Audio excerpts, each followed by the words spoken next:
Bert Tito Beveridge was born in San Antonio, Texas, where he lived a comfortable life, far from the vodka industry he would one day dominate. Growing up, Tito enjoyed playing polo, a sport that reflected the affluent environment in which he was raised. While he considered various career paths as a young man, he initially had little inclination toward the world of business or spirits. His early ambitions revolved around more traditional, stable professions.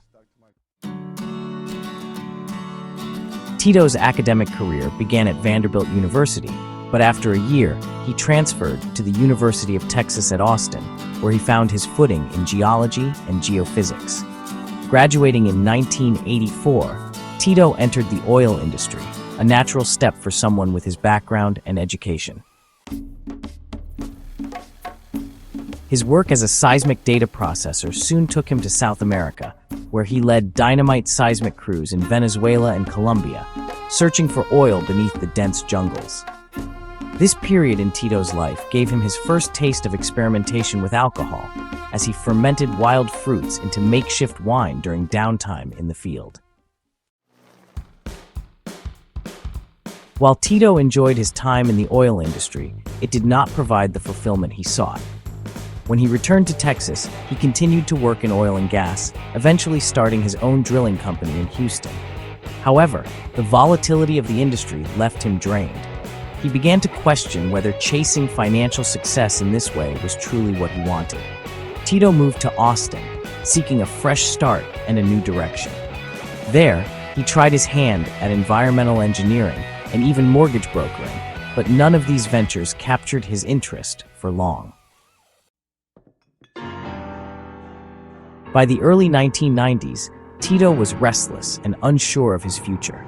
At that time, he had taken up the hobby of making flavored vodkas for his friends, experimenting with habanero infusions. It was a side project, not something he ever envisioned as a potential business, but one night, after returning from a party, he watched a late-night infomercial that would change his life.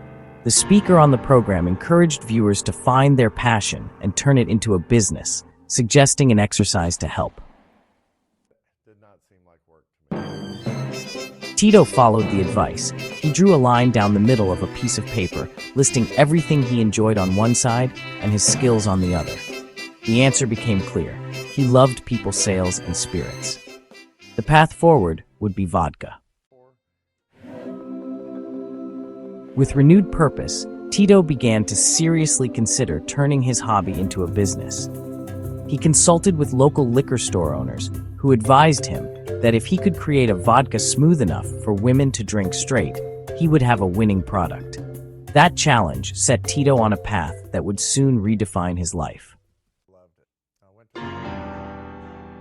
However, the road to Tito's handmade vodka was anything but smooth. In 1993, Texas had no distilleries, and the Texas Alcoholic Beverage Commission informed Tito that opening one was legally impossible. Not willing to give up, Tito did his research and discovered that if he could secure a federal distilling license, Texas would be forced to allow him to operate. After 2 years of relentless paperwork and negotiation, Tito obtained the first legal distilling license in Texas since Prohibition. Now that he had the legal clearance, Tito had to actually produce the vodka. Armed with photos of Prohibition-era moonshiners and their equipment, he built his first still from 2 empty Dr. Pepper kegs and a turkey fryer. His early attempts to craft a perfect vodka involved countless hours of trial and error. Tito decided to use corn as the base for his vodka because it was cheap and locally available.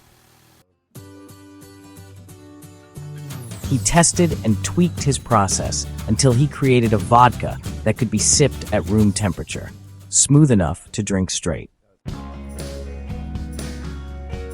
Tito now had the product he believed in, but the challenge of financing and scaling the business loomed large. Traditional banks and private investors refused to fund his venture, convinced that a Texan vodka brand was doomed to fail. Determined not to be deterred, Tito opened 19 credit cards and accumulated nearly $90,000 in debt to launch his business. At this point, his life was a whirlwind of distilling vodka, bottling it by hand, and driving from store to sell it. The operation was as bootstrapped as it could be. Tito even slept next to the still some nights, exhausted from running the business entirely on his own. After several years of relentless work, Tito's handmade vodka was on the market, but the business was struggling financially.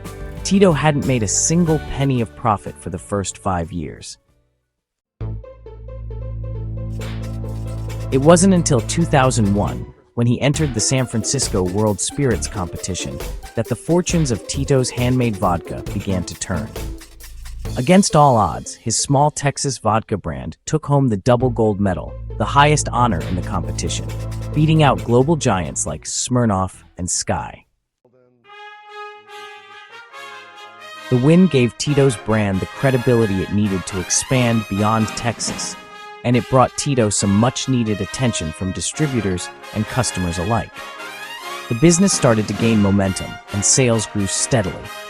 Tito moved his operations out of the small shack where he had been distilling and into a larger facility.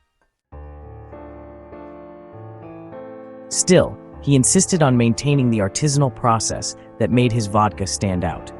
Though the company was scaling up, Tito continued to distill the vodka in small batches using pot stills, a method more commonly associated with whiskey production than vodka.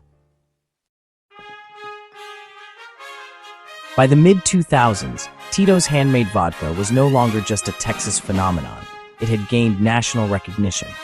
Bars, liquor stores, and restaurants began stocking Tito's in increasing numbers, and customers loved its clean, smooth taste. Despite the growing demand, Tito remained fiercely protective of the integrity of his product. Unlike competitors who churned out flavored varieties or limited editions, Tito stuck to producing one thing and one thing only: plain vodka. It became part of the brand's identity and appeal: simple, pure, and crafted with care. Tito's marketing strategy was equally unique. While most large vodka brands spent millions on flashy ad campaigns, Tito relied almost entirely on word of mouth. He believed that if people enjoyed his vodka, they would tell their friends about it. And in many ways, that's exactly what happened. The brand's authenticity resonated with consumers, and sales continued to climb.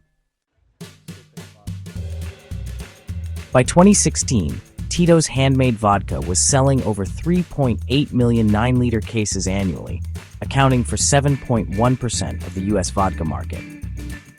Yet, even with this explosive growth, Tito insisted on maintaining the artisanal spirit of his brand. He continued using pot stills and refused to deviate from the recipe that had brought him success. Though Tito's was now a major player in the industry, Tito still viewed it as a craft brand, made with the same care and attention as it was in the early days.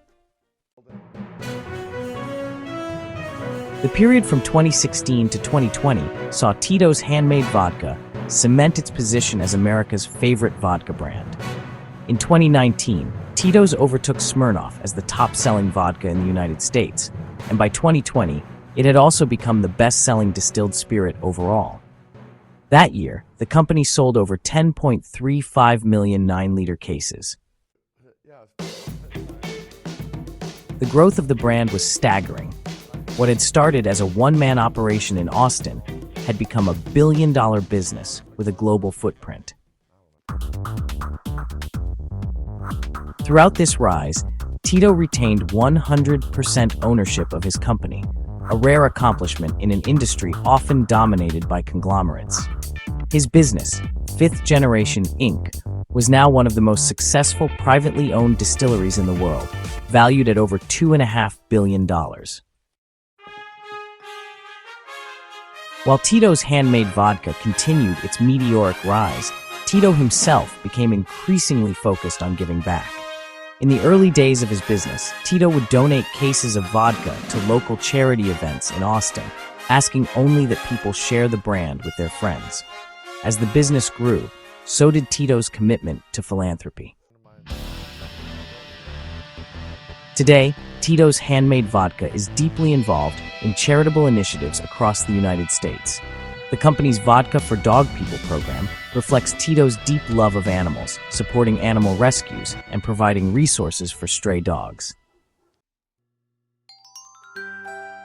During the COVID-19 pandemic, Tito's also pivoted production to create hand sanitizer, donating thousands of bottles to frontline workers and nonprofits.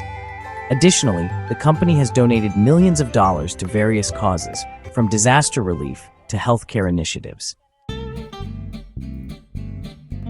Perhaps most notably, Tito continues to donate the net proceeds from the company's online store to nonprofit organizations.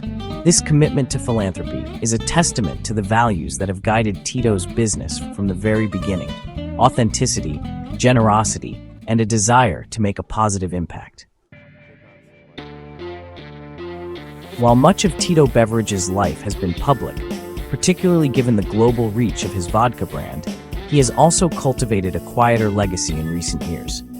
Since 2021, Tito has been quietly purchasing large tracts of land in Bastrop County, Texas, amassing nearly 13,000 acres under his company, Capital Land Investments. Though there has been speculation about his intentions, Tito has kept his plans private. Some believe the land could be used for future development, while others hope it will be preserved for environmental conservation. For now, Tito's focus seems to be on maintaining the integrity of the land, as development permits have been sparse and agreements have only been filed concerning groundwater rights. It's a fitting move for a man whose business success has been built on care, quality, and a long-term vision.